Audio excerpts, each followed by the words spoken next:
Thank you guys for watching that video. Don't forget to hit the red subscribe button on the notification bell and comment your opinion on what you feel about that. Thank you guys for staying by. Who exactly is lying to the president? Who? The president has announced the easing of the lockdown on the strength of a lie. Who is lying to the president? We've been locked down now for 5 weeks. Prior to the lockdown, they made us a commitment of testing 1,500 persons every day. 1,500 persons times 14 days is 21,000. Times 4 weeks is 42,000. How then can the committee tell us that they have tested only slightly above 10,000? Today we're close to 2,000 persons who have tested positive to the virus. If we use the strength of 10,000 total already tested and 2,000 already infected, that places us at 20% infection. That's higher than every other country. Research findings are based on percentage. Who is lying to the president?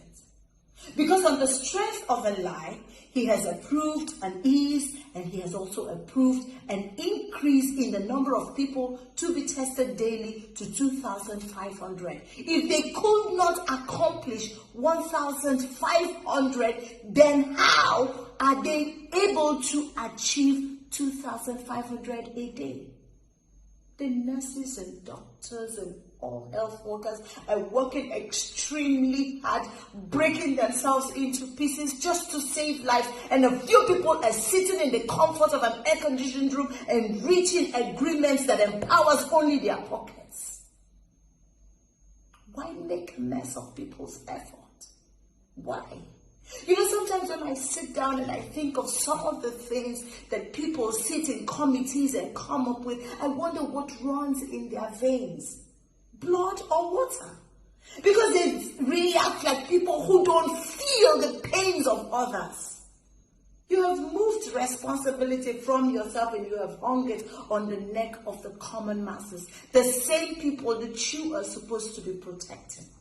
During the lockdown, a lot of the poor were on the streets. Why? Because your palliative did not get to them. So they were out there struggling to see how they can feed off the food that you hold at them. So the palliatives didn't get there. No one is empowered to carry out research.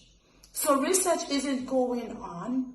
Nothing is going on. And now you are throwing people back in the streets. A street that you haven't fumigated, you haven't cleaned up, but you have told us that this virus is airborne and can stay airborne for 8 hours. I don't understand. Do you even assume that everyone is stupid?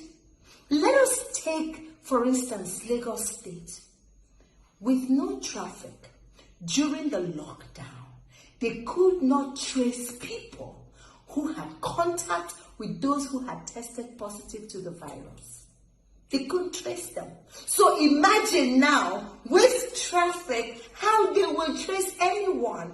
And if someone needs help deliberately, how will the NCDC get to the person? I don't understand. Do we want to end up like Ghana, who lifted their lockdown prematurely and ended up with all the casualties that they have? Can we handle that casualty? Someone is lying to the president, and that person needs to stop. The president cannot be allowed to reach decisions on the strength of a lie. And Nigerians cannot live with this lie.